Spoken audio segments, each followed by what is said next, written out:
Hey there, enthusiasts. Welcome to Hero Talk. I'm your host, Judge Greg. Joining me, I got Nick. Nick, how's it going? Hey, man. I'm doing all right. Good. All right. So today's film is Book of Eli, which was a post-apocalyptic action flick that was from 2010. And I need to get this out of the way right away because we are not going to wait long before we jump into this. This is a spoiler podcast, and we can spoil anything that's beneficial. Eli is blind. Yeah, you got like 2 seconds in there, folks. But yeah. Eli was blind the whole time. Blind the whole time. The whole time. Yeah. It's a spoiler podcast, folks. If you haven't figured it out by now, I say I'm sorry, but I'm not actually sorry. You should have been listening to Hero Talk all along. And not sorry. Yeah. Basically, yeah. All right. So Eli is blind. He was blind the whole time. That was the twist ending. You didn't find out until like the last scene, but it wasn't the last scene. But the end of the last act. It was in the resolution. Yeah. So there you go. Eli was blind the whole time. And so this movie's been on FX a lot lately. So I was able to give it a chance to rewatch it. And when you watch this movie knowing he's blind, you give it kind of a more discerning look in terms of his capabilities and what he does. And I gotta say, I don't buy that he was blind. I mean, Eli was blind the same way Daredevil was blind, you know? Kinda, yeah. I mean, a lot of this stuff is completely ridiculous, but at least they do put in stuff to make it make some sense. Like some of the stuff that he does makes sense if he can't see what he's doing. Yeah. Some of it does, and then some of it just doesn't. Yeah, you know, like when he finds the corpse in the closet, you know he could find the corpse in the closet by smell, and you pick that up, and then when you rewatch it. But when he knows where the closet door is, you know, like when he's able to just bring his hand right up and like touch the doorknob. Yeah, like, Nick, I can see, Nick, and I don't even have that kind of accuracy trying to open a closet door. Yeah. Me too. Once I walked into an open door. Yeah. I hit an open door. Right. So it's basically you just have to kind of go along with the fact that whatever caused this apocalypse, and they don't ever go into detail, but I think it's pretty clear it was some nuclear fallout. Yeah. Some world wars based on religious extremism. I think that was at least that was blamed. Yeah. It was very heavily implied. That's the reason why. So you're in this post-apocalypse, and I guess we can say that the post, because he could see before, right? Or was he always blind? Yeah, it was implied that he was alive when the war happened, and he probably saw a nuclear detonation, and it burnt out his retinas. Yeah. It's pretty much what it sounded like. Yeah, which now that when I start to think about it, so when did he learn Braille? Sometime after that, apparently. Yeah, must have been. That's crazy to learn how to read Braille in post-apocalyptic America. Yep. Maybe he was a librarian or helped with blind people before. It's possible he already knew Braille. Yeah. Yeah. That's one of the many things in this movie that don't quite connect correctly. Mm-hmm. There's a lot of problems with the connective tissue kind of this movie. Yeah. But the bottom line is Eli basically is he's Daredevil blind, not blind. Yeah. Because he does, I mean, he makes some, and again, Nick, I've fired pistols. I've in fact fired rifles. I fired many kinds of different firearms over the course of a military career. I don't have that kind of accuracy, especially one-handed. Yeah, that's the exceptionally weird thing is that those are amazingly accurate shots for a pistol at that range. And then he is doing them one-handed. He's not steadying with anything. It's just pop, pop, pop. Yeah. And he makes a bunch of shots count. And you're specifically referring to that one scene where Gary Oldman's trying to keep him from leaving the town, right? Right. And that's another one of the bits where they're trying to weave in that he is blind because he doesn't shoot first. He waits for people to fire, and then he fires where the gunshot came from. Somehow one-handed, ridiculous, right? Plot-driven accuracy. Yeah, it was. That's what really kind of made it weird to me was that you take the care to make sure that he doesn't do anything without being prompted by the sound or smell or something, or touch. There's a few of those. Yeah. However, when he does react to it, he does so with some kind of crazy accuracy that, I mean, outside of Marvel Comics, just don't see. Yeah, pretty much. Yeah.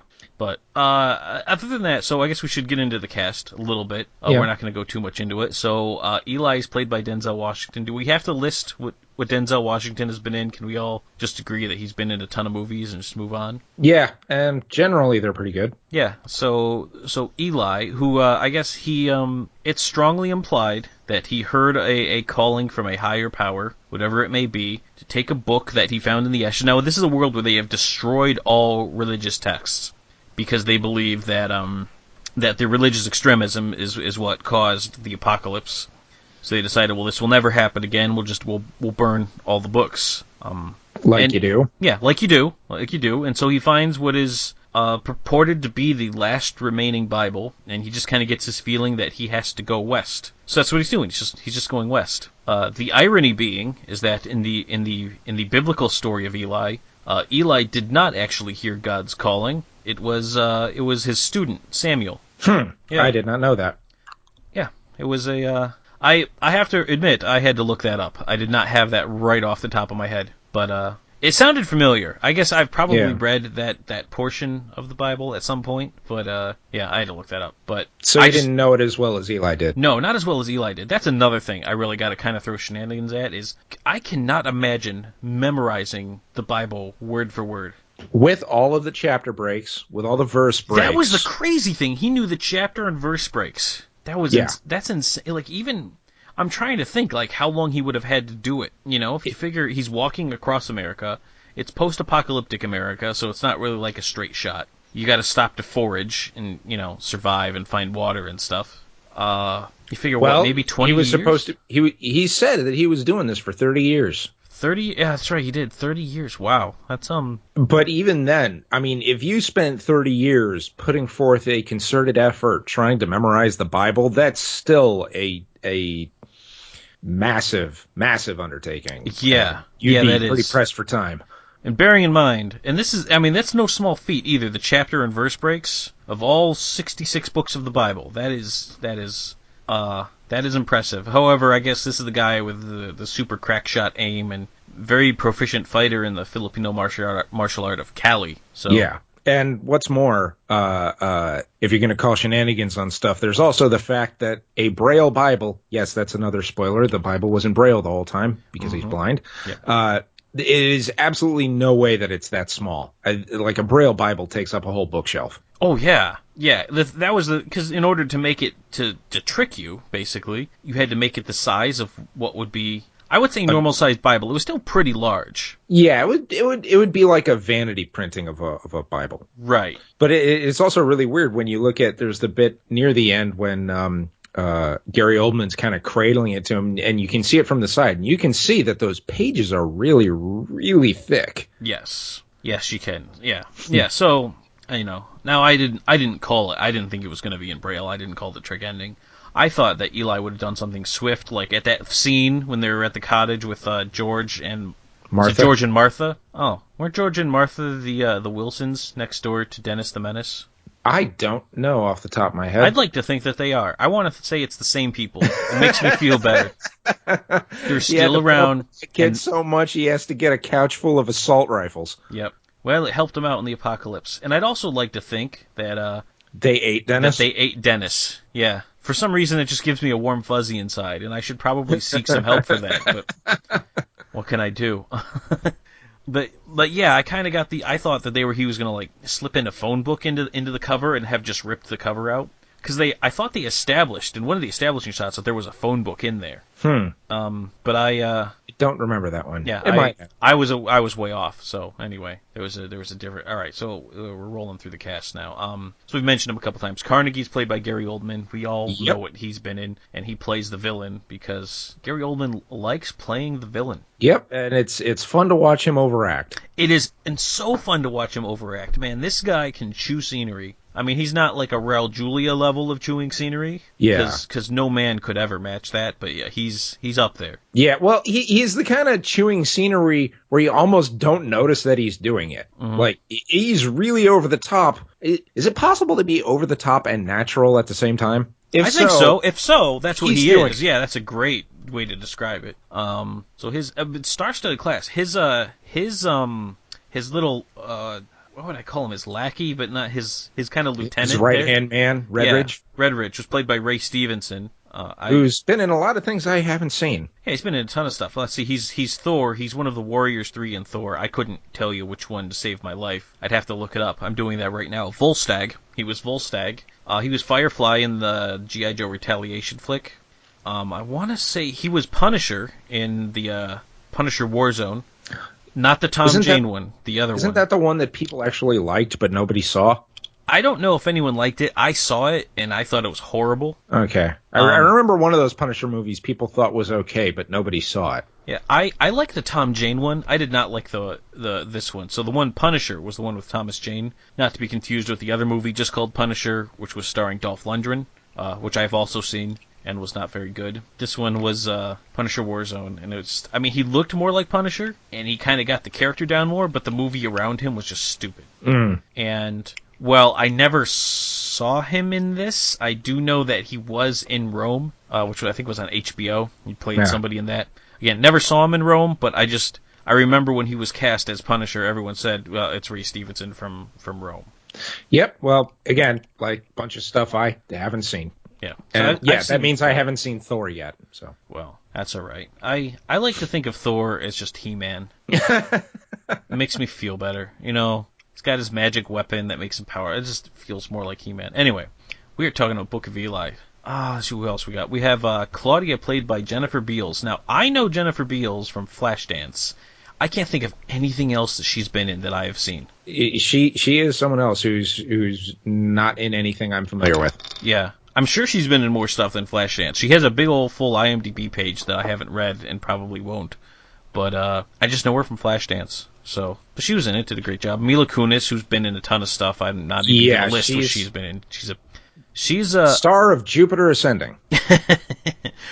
Most famously known for Jupiter Ascending. I agree. No, I'm glad she's making a career for herself, and she perhaps didn't kind most of fall in richly the paid bubble. for Jupiter Ascending. Yeah.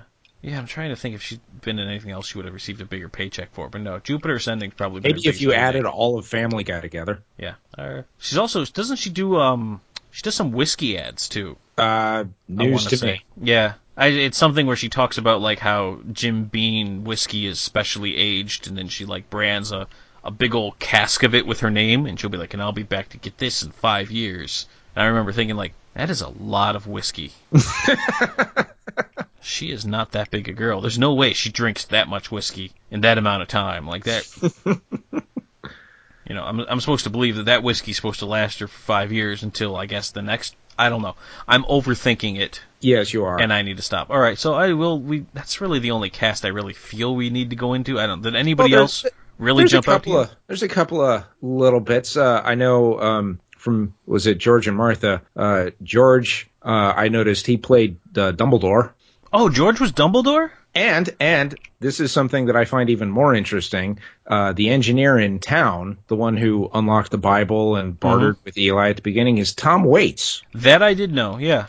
Gotta love some Tom Waits because he's just insane.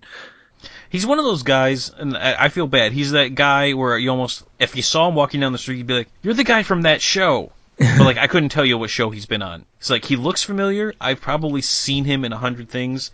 His IMDb page is so packed that I can't even possibly discern through this, especially not on mic, but yeah. He's got an incredibly strange career, but, I mean, if anyone isn't familiar with him, the quick way to anyone knowing who he is, he's the guy that did the interview that inspired Heath Ledger's character of the Joker in The Dark Knight. Oh, I've seen that interview. That was Tom Waits. Oh, no kidding. Yep. I have not made that connection. Yeah, that was him. I never made that connection. Yeah, but now I'm looking at his pictures, and yeah, that was him. Yeah, there's also, this is kind of off, but someone also took a couple of songs from either his most recent or one of his particularly recent albums, at least as of this recording. What was it? God's Away on Business, and I can't remember the name of the other one offhand, but they synced the audio for it to shots of Cookie Monster on Sesame Street because Tom Waits' voice sounded a lot like Cookie Monster in that song, and it's really weird to watch this. That would be weird. Yeah. I've never made that connection before, that he's the guy from the interview, because I've seen the interview. Yeah. But the name just didn't really ring a bell with me.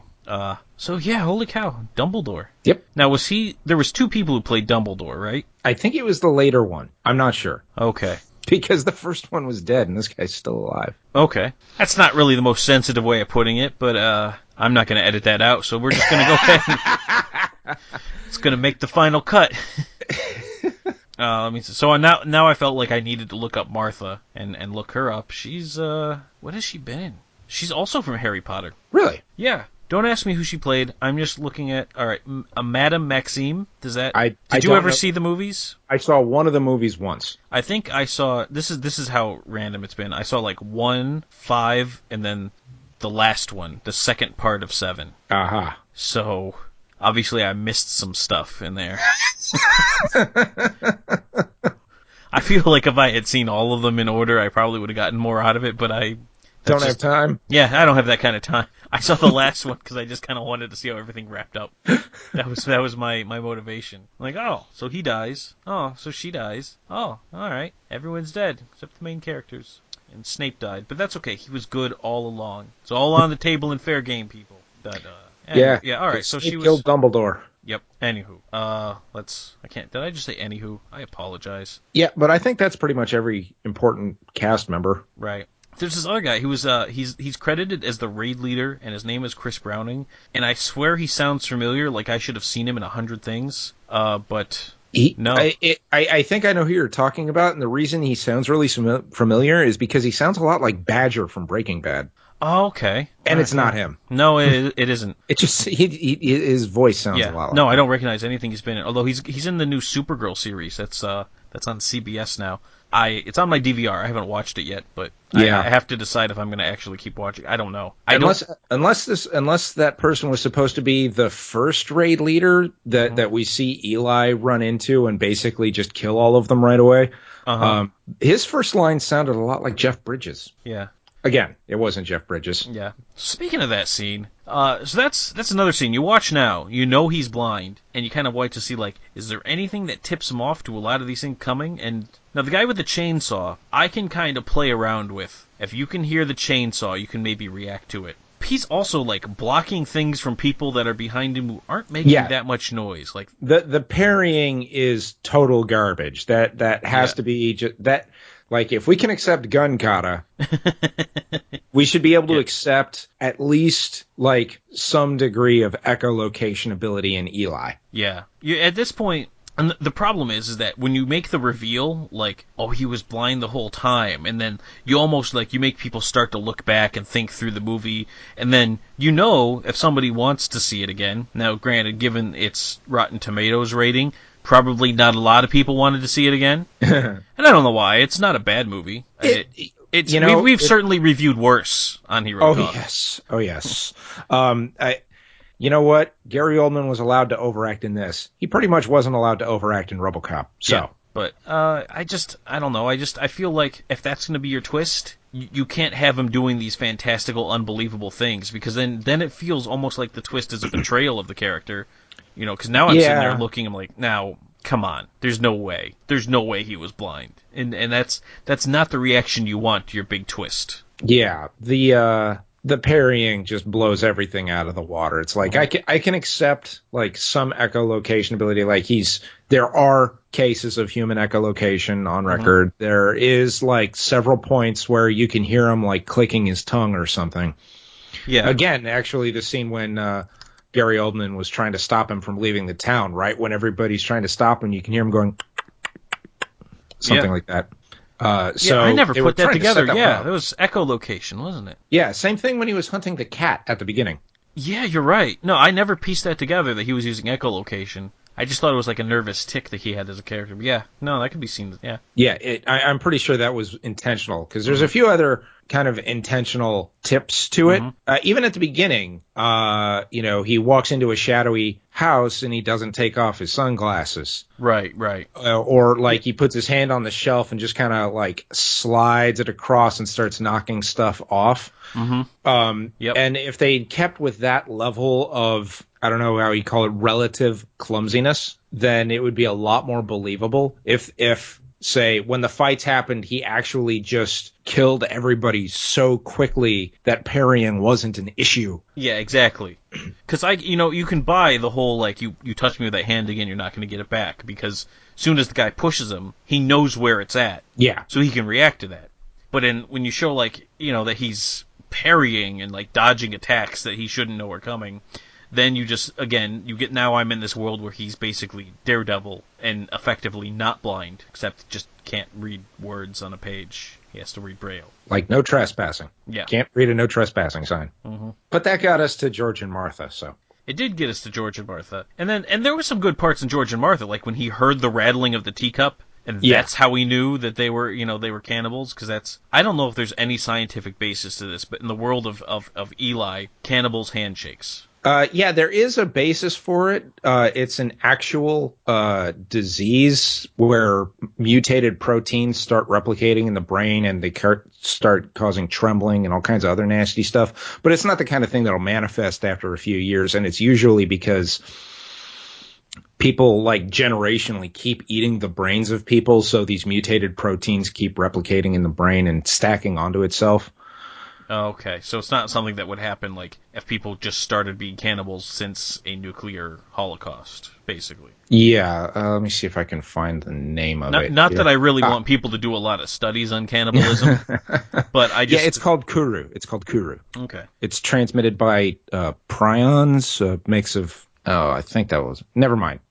This isn't a biology lesson. Yeah, we almost got real educational here on Hero Talk, and we need to just put the brakes on that right now. But yeah, I had no idea if that was a thing. So when he shows up and he talks to the engineer in his shop, and the engineer asks him if his hand is steady. Now, I had never even heard of this condition before, literally right now. And the scene where they establish that the shaking means they're cannibals, when Eli actually explains it to Mila Kunis' character, Solera. Yeah, Solera. That happens towards the end of the movie. So when he asks him to hold his hand steady, I have no idea why he's holding his hand steady or what that represents. That might be why they repeated it later when he went into the bar. Yeah. To try to underscore that this is a thing. You identify yourself as trustworthy by holding your hand steady, which I suppose means people with Parkinson's are in double bad. Well, post-apocalyptic world, everyone's in a bad shape. But yeah, that is an unfair standard, but that's exactly what you do in a post-apocalyptic world where... And Eli's still rolling around with an iPod. Yeah. Which is kind of impressive. And an early generation one. That one had a physical hard drive. It sure did. A magnetic hard drive, not a solid state one. So yeah, that's going to be prone to mechanical failure. I can't believe it was still working. Yeah, also, it's you know pretty what? impressive. This also got me thinking, if you were blind and you use your hearing as much as Eli does, would you want an iPod in your ear that loud all the time? Probably not. Like now granted, in a world where it's danger isn't literally just waiting around every corner, you could probably be okay with that. But when you're like, he's in a house he doesn't know, just started a fire, inside the house, you think maybe you want to keep your ears open in case that draws some attention of somebody who might also be passing by, because they establish there are these roving gangs of people who are out there doing unspeakable things that we're not really going to go into here, but bad stuff. There's bad people out there, and that is established repeatedly throughout the film. But he puts the things in his ears, and he just doesn't really pay attention. Maybe he just felt the need to celebrate that he found boots to fit. Yeah. No, I think that scene is very powerful when you think about like the kind of stuff you need to do in that situation. Because if you're walking across the United States, just trying to get shoes is probably a big deal. Yeah. Especially just in this world where, they're not making anymore. Yeah, you'd think somewhere somebody's making them. Well, who knows? Somewhere has to not be bombed out, right? Like, I hate to cite Fallout, but this movie felt so much like Fallout to me. It was scary. Oh, if anyone ever wanted a Fallout movie, watch this. I mean, the atmosphere is almost perfect. Yeah, I mean, it really was. I had just played Fallout 3 before I had seen this movie. I shouldn't say just played, but I mean, like, within 6 months or so, I had been playing Fallout 3, and I remember watching this, and I got this really, really big Fallout vibe. Now, this came out like just The Road. It was a similar style movie, came out right about the same time. That had just a way different feel to it.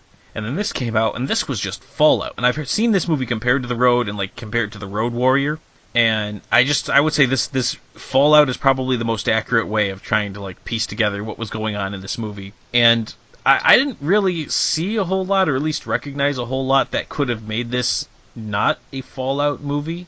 I mean, like, you could almost see this being like a DLC for a Fallout game to play as. Yeah, pretty much. Even had Malcolm McDowell in it. It even Speaking had Malcolm of cast. McDowell. Of course, yeah. I was saving that for when we started bringing up Fallout, actually. I felt that was most appropriate. But Yes, President John Henry Eden is now taking over Alcatraz and running a printing press. now he plays, trying to think, Lombardi, I think is the character's name. I'm not sure if he says it. I just know it from the credits. Mm-hmm. I'd like to think And he's got some serious Doc Brown hair going on there, too. he does. I like to think that the president from Fallout was based on Lombardi, because I'm putting them all in the same universe in my head. Yeah. And that they I knew the guy, and he had done some research, and before he left to go to Alcatraz to establish their last bastion of actual literature, that they used his scans to create the president. But whatever. That's all just headcanon. That doesn't really mean much of anything. I am surprised that they don't get more people heading up to Alcatraz. Also need to point out, not that I'm super familiar with, the San Francisco Bay, and specifically the tides, but I do happen to know that the currents, like the ebb and flood of San Francisco Bay, is pretty powerful. Yeah, you're not going to be able to take a rowboat from San Francisco to Yeah. Alcatraz. Maybe from the East Bay, but not from San Francisco. Exactly.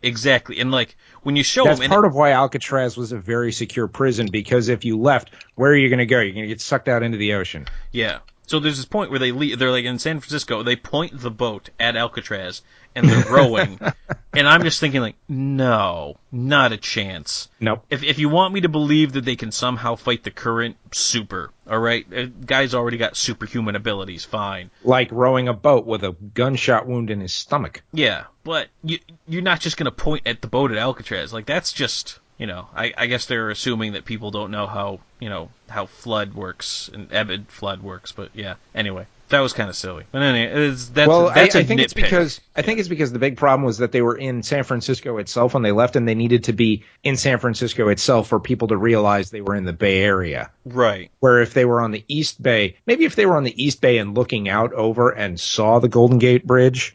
Yeah, you could establish yeah, there's maybe there, that, and they yeah. could launch that dinghy from a more reasonable position. Right. But no, it's a post-apocalyptic world. If they hit San Francisco, you got to show a destroyed Golden Gate. And to the film's credit, at least when they had a broken section of road for the Golden Gate, it was in a spot that made a bit more sense structurally. Because usually you're going to see something weird happen, like someone splits at the very center of the build where the tension wires go down, and if that happens, the whole bridge is going down. Right. Because the main tension wires break. It's a suspension bridge. You need all of it. Yeah, that it happens too often. The Golden Gate Bridge, poor Golden Gate, man. This I don't know. I've seen this destroyed in so many movies that I was almost surprised when I went to San Francisco to actually see it still there. I was like, oh man, I thought Magneto wrecked this, but no, it's still here. All right. No, he picked it up and moved it, didn't he? He did. He disconnected both sides and he moved it to create a land bridge to Alcatraz, because that's where the mutants. Because it's always Alcatraz. It's always Alcatraz. Man, people love Alcatraz. It's the legends of it. I mean, I went to Alcatraz when I went to San Francisco. I was totally tourist. Went to Alcatraz. And for those of you out there in the Hero Talk world, if you do go to Alcatraz and do want to take the tour, do it at night. It's much better at night. I'll remember that if I ever take that tour. Yeah, I'm just saying, because at night it's like they leave you sort of on your own and you self-guided tour. Because there's fewer people and they don't let as many people on, so it's not as crowded. And then after the self-guided tour, they're basically like, all right, so boat leaves in an hour, so be on it. And you're kind of like, you get to look around at stuff. And I actually went in the solitary cells, which is pretty cool. And let me tell you, when they close the doors there, then that is dark. There is no light. Yeah. So, but that's enough about Alcatraz. So let's talk more about the Book of Eli. There was a lot of product placement.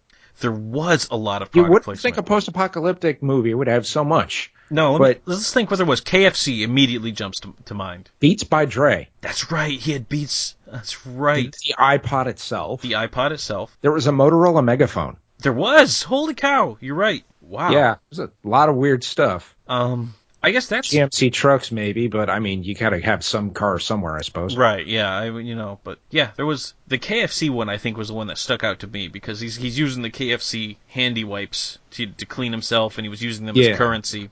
And it really seemed like they went out of their way to show you, like, look, it's a KFC wipe. I think the Beats by Dre one was more sort of overt for me because they have the little bee on the side of the earbud, and they had to get him in his ear and get the light just right so you could see the imprint. And it had to be clean enough that you could see the imprint in that shot right at the beginning when he's listening to the music. Yeah, no, I get that. It was a little heavy-handed. So I guess we need to sort of talk about the overarching story here, and it's not just Eli walking the Bible west, but Carnegie wants the Bible, and I get the impression like he's sending guys out to find, I don't know if we can say specifically a Bible, but he wants them to find some religious text. We can presume I'm pretty sure Bible. he specifically wanted the Bible. The impression that I got was that he was at some sort of I'll just pick a label here and call it Southern Baptist style. He had a preacher who was able to rile people up with, citing religious text and so forth. And so he had a background understanding that you can use the words of the Bible to essentially incite people or inspire them. I mean, at one point, he tried to ask Eli for the book because, he wanted to be able to motivate them to help people, live better without having to resort to all the ugly stuff. Mm-hmm. So it almost felt like, actually, when they got to that, I couldn't help but think that maybe they had Gary Oldman act especially evil so that he wouldn't be sympathetic, because on a very basic level, if you only look at that part, it looks a little bit noble. Yeah. Yeah, but they do make him at least almost comic book villainy, but of course it's Gary Oldman, so that's what you get. But it really felt like they made it that way, so you understood, like, he just wanted to use it for the fire and brimstone manipulation and to use it to basically get people to do what he wanted. And it's, it's understandable in the fact that if you've seen it used to coerce people in the past, then you would think, like, that's a very powerful tool. That's why he starts screaming, "It's not a book, it's a weapon." Yeah, exactly. Now, one would think, and this is kind of where my head went to, because this could have been a Bible, could have been a Torah, could have been a Quran. The reason it was a Bible is because they'd already had all those things on Alcatraz. So whatever the higher power, call it fate, call it luck, call it karma. There's a little Ghostbusters reference. I don't know if those are the right words, but I sang it anyway. But so, or we'll take the quantum leap approach to the explanation of the higher power. Is God or fate or whatever is guiding Eli west with the Bible, and we figure it's doing it because whatever is guiding him, call it fate or God or whatever, knows that the Bible is the last text that they need to complete their collection. So that's why that's what it is. But I mean, I would think that if I was Gary Oldman and I wanted to be able to use a religious text in order to try to incite extremism and create a cult-like following in my name, any of them would do. And absent that, I mean, he obviously has some understanding of what was in the Bible. Yeah. Yeah. Well, Couldn't he just kind of make something up? I mean, he had enough followers and enough charisma that, I mean, he could almost just kind of invent it starts stuff. making you wonder just how much he really needed it.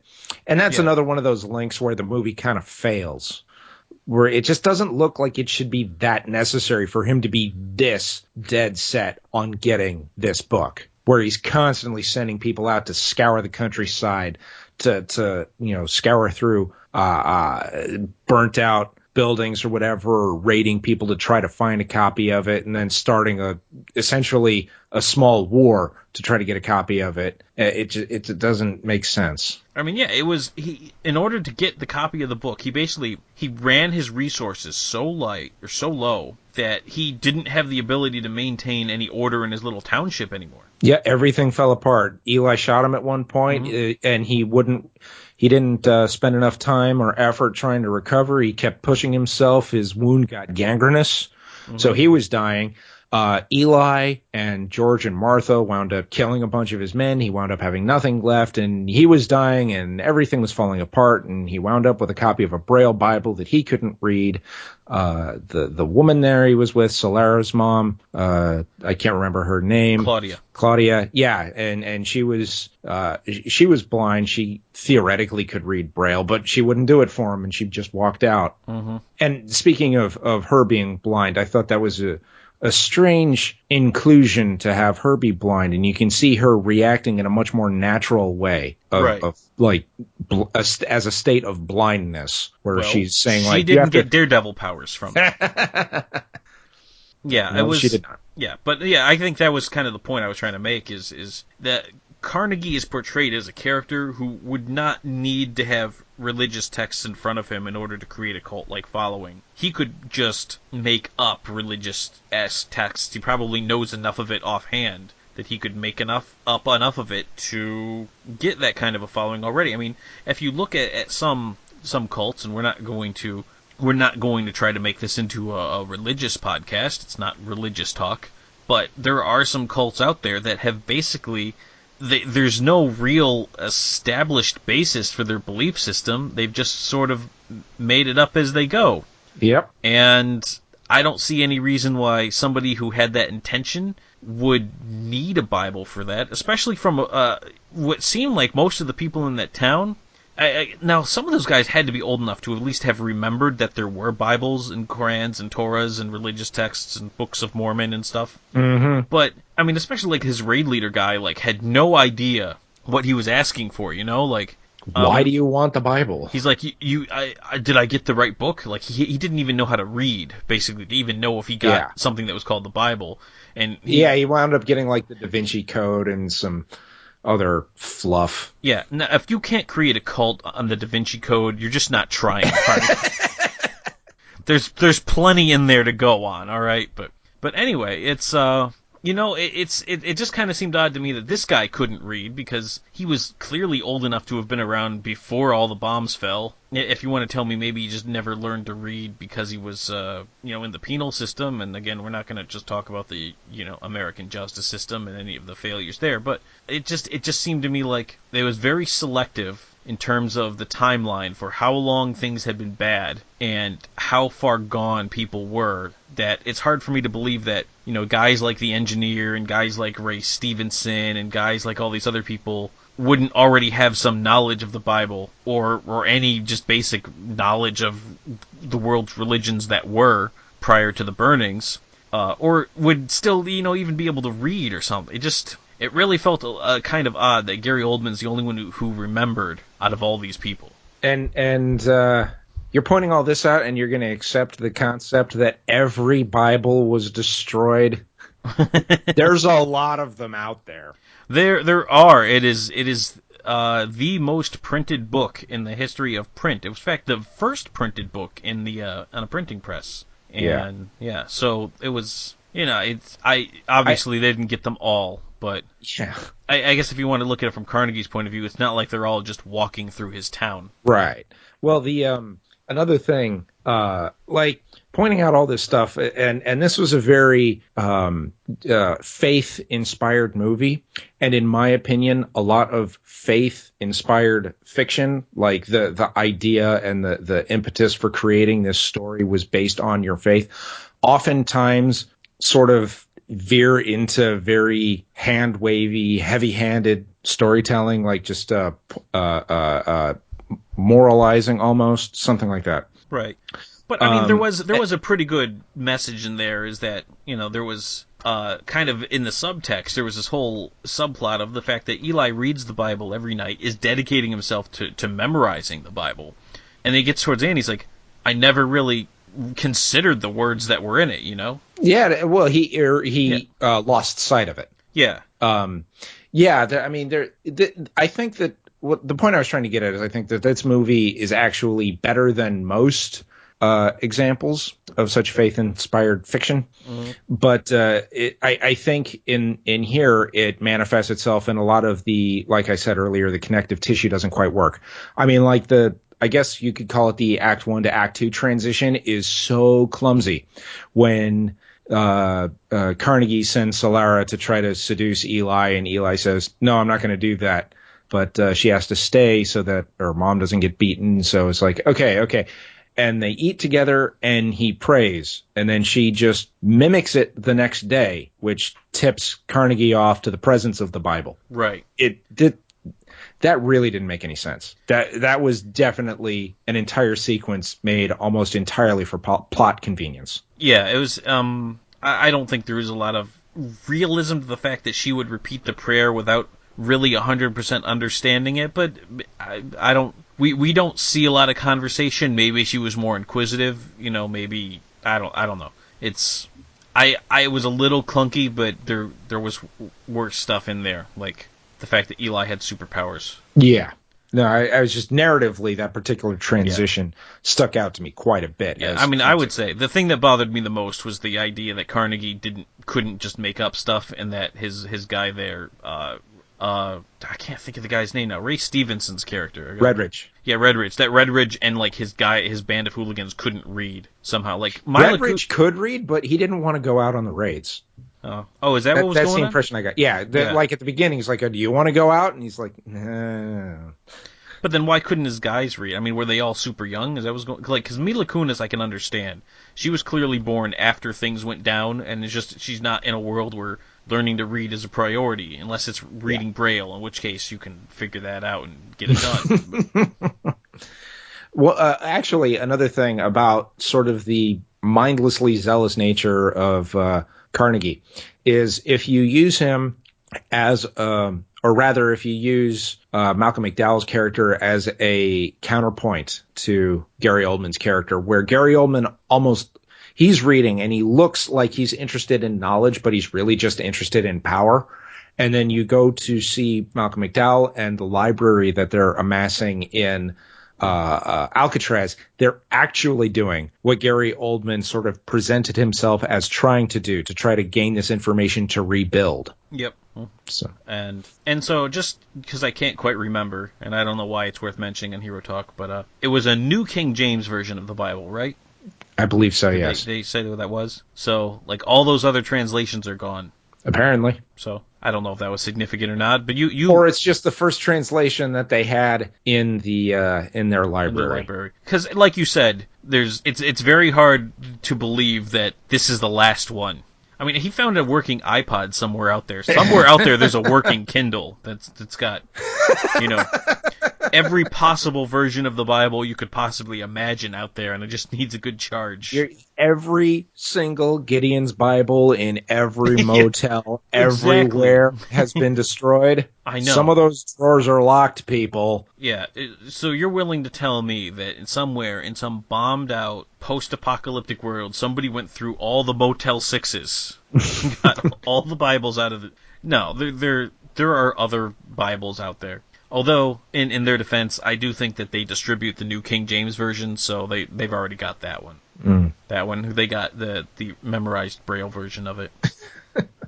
They're micro Braille that fits in one volume. Yeah. Also, how kind of weird is it that now, because this is a North American based film, it's it's in the United States, they're in Alcatraz, that they managed to get a Torah and a Quran before a Bible somehow made it to them. I guess people weren't as mad at the other religions. I guess it just kind of felt to me like I would think now I don't know the numbers per capita. I have no idea what the cross section of America is, and I'm not going to even try to venture a guess.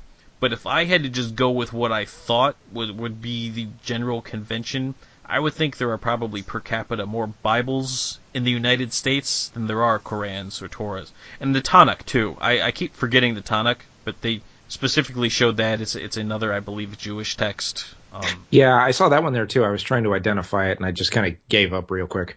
Yeah. I didn't see this one. I don't know if it was there too. I mentioned it kind of briefly, but I was just kind of pulling religious texts off the top of my head. Did they have a Book of Mormon? I don't believe so. Huh. But I wasn't looking for it either. They have a shot where they're going sequel across is these what you're books. telling me. Sequel. Oh God, no. No, if it is, It has to be by Trey Parker and Matt Stone. All right, let's stop now It, before we it get can hate be. mail. It can also be a sequel to their play.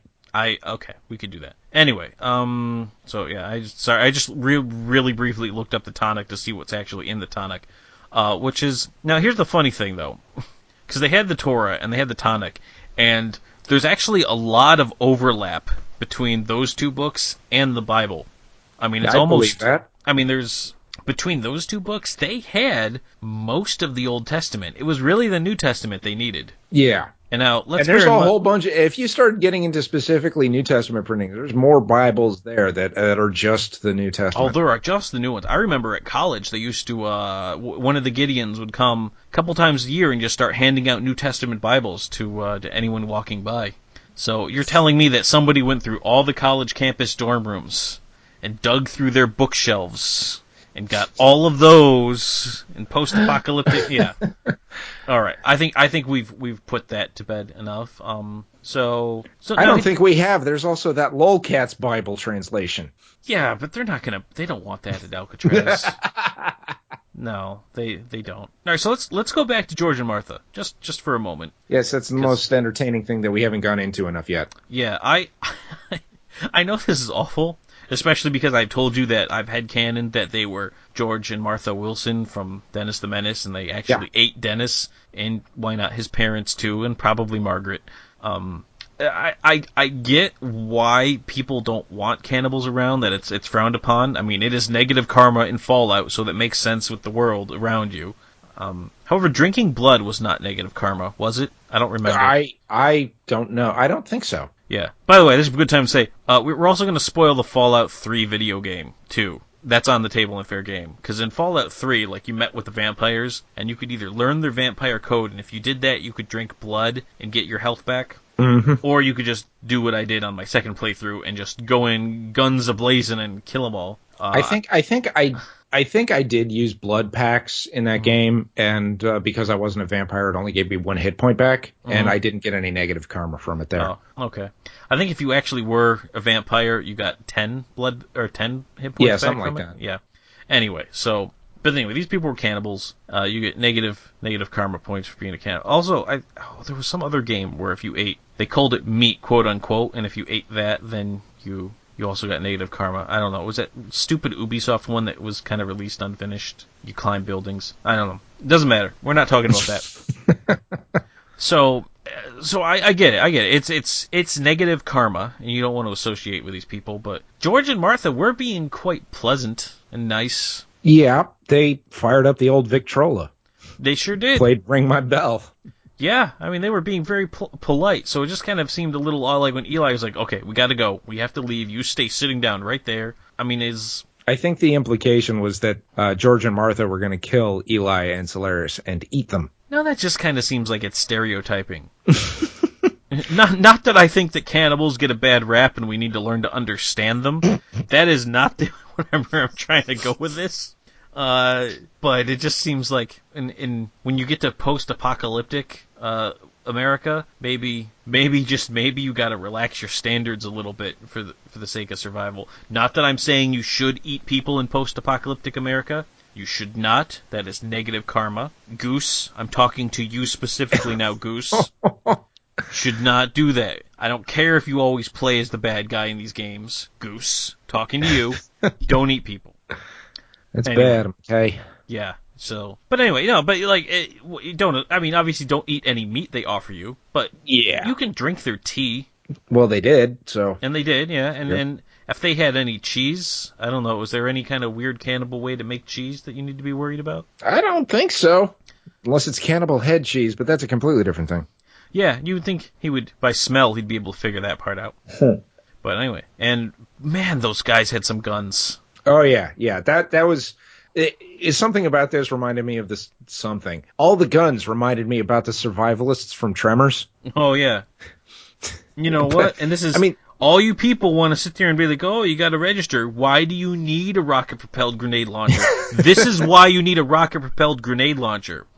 Yeah, if they'd had one, then Martha wouldn't have died, and then George wouldn't have gone out just trying to shoot everybody and then get himself killed. Exactly. Because they could have taken out the armored car that Red Ridge fired the RPG from. That's right. That is why. All right? I don't think we feel we need to defend this anymore. Point made. All right. I think we've offended quite a few people in this episode, and I'm not cutting any of that out. It's going to stay. All right. We're sending it to print like that. Go ahead and cue this one up in Alcatraz. When one day Alcatraz is making transcripts of Hero Talk to preserve, for the ages after we're all gone, they will get all of this in there at the Alcatraz. They must keep the scrumtrollescence that is Hero Talk. Yes. All right, so anyway, now is the time on Hero Talk where we talk about what our favorite part of the movie was. And Nick, what's your favorite part of Book of Eli? I think, generally I'd actually say my favorite part was with George and Martha and that whole shootout, because it was just so... It's when things other than Gary Oldman got to be over the top. Yeah. And it got... Actually, that whole sequence really felt like it was directed by somebody else. Like there was all these weird tracking shots and explosions, and the camera spun around. It was very different from the rest of the movie, and it was actually pretty fun. I mean, it was fun. Not that the other action scenes weren't fun in the movie, but this one definitely did stand out. And I think we might have given a bad impression of some of them, because I mean they're ridiculous and fantastical, but they're still fun to watch. All this stuff is fun entertaining. to watch. It feels like we've been nitpicking this movie and playing, and again, I do not want Hero Talk to be like CinemaSins or Honest Trailers, or what's the other one that nitpicks how it should have ended. I don't want us to be that. We're not here to just nitpick and be like, see, it's stupid because of all this stuff. However, there's some pretty blatant stuff in this movie that we couldn't help but bring attention to. Like, oh my god, the magic grenade is like the most powerful grenade in history. Holy cow, you got that too? Apart an armored car and launched it about 40 feet in the air. One grenade. When that grenade went off and I saw it happen, I'm thinking like, that's actually not how grenades work. Not in the slightest. Like, you guys really should have been using more of those. One of those would have obliterated that house. You should just chucked one. Yeah. Or actually, I'm sorry, when they had at the beginning of the George and Martha shootout, when they threw out the fake Bible, and it was a bomb, and Redridge just drops it, and they run away, and then the car next to it explodes. Yeah. But anyway, I get what you're trying to do, but that's... Yeah, but super fun movie, though. I just want to make sure we make that clear. This actually is a fun movie. But I also, actually, for my favorite thing, there's a specific moment, and I'll because we're kind of quick on this one, I'll edit the line for you. Mm-hmm. It's when Eli pretty much gives up and tells him where the Bible actually is in George and Martha's house. It's like, it's in the back of the TV, and Gary Oldman says, "Go check the TV." Henchman, "The what? You're freaking shooting me. You go." They don't know what a TV. Who doesn't know what a TV is? Anyone from before the Flash would be like, "Oh my God, you don't know what a TV is." I know. Yeah, unfortunately. But yeah, that was probably one of my favorite parts too. If I had to say my absolute favorite part, and this is so cheesy, and I apologize because this movie was fun the whole way through, but when when Malcolm McDowell showed up, because he comes out of nowhere. I had no idea he was even in this movie. And all of a sudden, he's uncredited, I think. Yeah, I think he's uncredited too. But it was when Malcolm McDowell showed up. I just finished playing Fallout 3. And Malcolm McDowell shows up. That's when I'm like, holy cow, this is a Fallout movie. Oh, yeah. Now, because I'd gotten the vibe before. It definitely felt Fallout. I was thinking Fallout from beginning to end. And as far as I'm concerned, this is the most faithful movie adaptation of a video game to date of Fallout. Even more so than Avengers was of XCOM, this one is of Fallout. Because I'm serious. This could have been a DLC for Fallout 3. Oh yeah, if you just imagine you're playing Fallout, and if you took Fallout, took out the guns, so you have like your Skyrim weaponry, but you still have VATS, you'd fight a whole lot like Eli. Yeah. Oh yeah. Yeah, absolutely. You start targeting limbs and chopping them off and whatnot. Yeah, which is how I plan to play Fallout 4. I think You're gonna go all melee. I'm gonna go Eli is what I'm gonna do. I'm gonna actually try to build Eli. I'm gonna do my best to build Eli, and I will be Eli, just blowing through Boston with my machete and my pistol. You need a shotgun too, right? Yeah, you get a shotgun. Ah, see, now that's all you need. I don't know, anything other than that is greedy. And then I will just throw some You points only in. get to shoot when someone shoots at you first, though. That's typically how I play Fallout anyway. I'm not super good at the stealth part. Usually I've taken a few shots before I return fire. So yeah, that's about how I play. So Yeah, I just got shot. I think there's a bad guy around. Yeah. I just got shot again. Oh, maybe I should figure out where they're coming from. Yeah, Third one. Okay, that's where they are. that's no exaggeration. That's just about how I play Fallout. So I'm not really super worried about that. Yeah, so I think I can play. I think I could make a good Eli build. You got to throw some points into speech because Eli was all about speech. He's actually very good and very. Oh yeah, You know. the bar fight was pretty badass too. Oh yeah, holy cow. Anyway, I feel like we've been crapping on the movie, but it's so good. I do feel I need to point out another thing about the whole blindness thing. When everyone was surrounding him before the bar fight, they were all walking, and you could hear their footfalls on the wooden floor, so it would signal that he's getting surrounded. So it's another case of, there are these little things they put into the movie, but, as we've gone over, it doesn't quite make up for just how Denzel was acting in the meantime. Right. All right. So we got to give it a score. And just once again, as a reminder for our viewing audience, by viewing I mean listening. By listening I mean downloading to their choice listening devices. But anyway, to my audience out there, we here at Hero Talk feel that review scores are dumb, and they don't really add anything to a review, and they're only there to serve for the purpose of somebody who doesn't actually need to listen to the whole review to figure out whether we like it or not. So that's why we make them nonsense. So don't try to put too much basis in what you're about to hear, because we're just going to make stuff up and it doesn't matter. So Nick, what would you score Book of Eli? I think I can actually give you two different ones. Okay. One, less direct, I suppose you could call it, Ranger of the Wastes. And Okay. if anyone doesn't feel like actually putting forth the effort to figure out what that means, that's actually a karma score for a particular level in Fallout 3. Mm-hmm. Or I could say it has 2080 vision. All right. I decided I was also going to go Fallout with my score, and I would say if Book of Eli was a DLC in Fallout, and you could somehow get a Capital Free Wasteland Radio all the way out in California, I think Three Dog would have some really nice things to say about Eli. Yeah. I think he would. I think the Book of Eli would be getting some nice things from Three Dog, and I think that's worth consideration. And this is the Fallout 3 dog, not the Human Centipede 3 dog. Right, the Fallout, not the, all right. Well, I'm leaving that in. That's going to print. Just referenced Human Centipede on Hero Talk. We can check that off the list. Okay. So. Sorry, I went too far. Wow. Okay. Don't look up that reference, folks. Just let that one slide. But if you haven't seen Book of Eli yet, you still can, even though you just listened to us basically spoil the whole thing for you and give away the twist ending. It's worth watching at least once. But yes, I mean, the thing's been on Especially for FX a at least Fallout once a fan. week for the last month. So if you see it on FX, you're like, what is this movie with Denzel Washington that I've never heard of? Don't flip past it, and don't go to FXX and just watch Simpson reruns. Stick with FX. Watch Book of Eli. Just trust me on that one. It's a good movie. And the best Fallout movie. If you're a Fallout fan and you haven't seen Book of Eli, seriously, you need to go watch Book of Eli. Like, Fallout fans should all be watching this movie because this is your jam. I'm telling you. Here's a question though. Okay. What if they go to FXX and watch Always Sunny in Philadelphia? Oh, listen, Nick. I'm not going to micromanage somebody's time. Fair enough. You want to watch Always Sunny? You can watch Always Sunny, but that's on Netflix, and Book of Eli is not. So take that for what it's worth. All right. It's a shame it's not on Netflix. Although, fortunately, it is a movie I own, so it's really that hard to get a hold of. Yep. All right. So that was Hero Talk. So Nick, thanks for doing this for me. Yep. No problem, man. It's fun. Always good to do a good movie. I think we were due. RoboCop didn't really pan out for us, so it's nice to go back to a fun movie, have some fun poking at it. But honestly, I really like this movie. It was the right movie, especially to watch it when I did right after I finished with Fallout.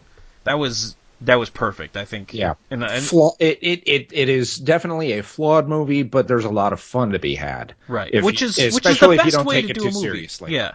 I would rather a movie be flawed but fun than be technically perfect but not fun. Yeah. Now, if I could have my choice, I'd rather it be technically perfect and fun, but every movie can't be Casablanca. which I think is the last movie I really can say was technically perfect and fun. I haven't seen it, so I'll take your word for it. Yeah, I really like Casablanca. I'm sure there's other movies out there. I'm being like unnecessarily brutal on it, but anyway. So this wasn't Casablanca, but still very good, very fun. We should do a Casablanca Hero Talk. Probably shouldn't. That's probably not actually. There's not a very good overlap, I think. It's a bit outside the normal wheelhouse for the show. It sure is. We'll keep that for like a special Thanksgiving Day episode. I don't know why Thanksgiving. There's nothing Thanksgiving-esque about Casablanca. I don't even know what I'm saying. At this point, this is just gibberish. So that's a good point to stop. When we're talking gibberish, yes, it's a sign that we're done. All right, so... And this isn't a kind of movie where we can keep pointing out weird stuff like in Street Fighter Chun-Li. Right, yeah. Oh, that was terrible. All right, we're not talking about that movie because this was Hero Talk and Book of Eli. We highly recommend Book of Eli. I just want to, on behalf of my panel, thank you all for joining us. If you have a movie you want us to review, or if you want to be a part of one of these panels, maybe I'll consider bringing you on. The email is herotalk@enthusiasts.com. For more articles, let's plays, videos, reviews, you can check out enthusiasts.com. Every Wednesday or so, Nick, you actually put out Behind the Line. Yep. Which is and it's on Wednesday, right? Yeah, it's on Wednesdays now. Yeah, it started Tuesday, but now it's on Wednesday. So Wednesdays you can check out Behind the Line, which is a look at some of the inside workings of the video game industry from the point of view of somebody who's been entrenched in it, and then out of it, and then re-entrenched in it. Yeah. I think that accurately describes your career path. I had a cup of coffee out of it, but yeah. Yeah, all right, there you go. But yeah, so I'll check that out, enthusiasts.com. We are on Twitter, that's @enthusiasts, YouTube, enthusiasts. We're on Facebook. I think you just look up enthusiasts, we're on Facebook. Still not on Instagram, and I will keep you updated on that progress, although I don't really think we should be on Instagram. I looked it up. There's nothing on Instagram really worth us contributing to. It's just a lot of pictures of random stuff.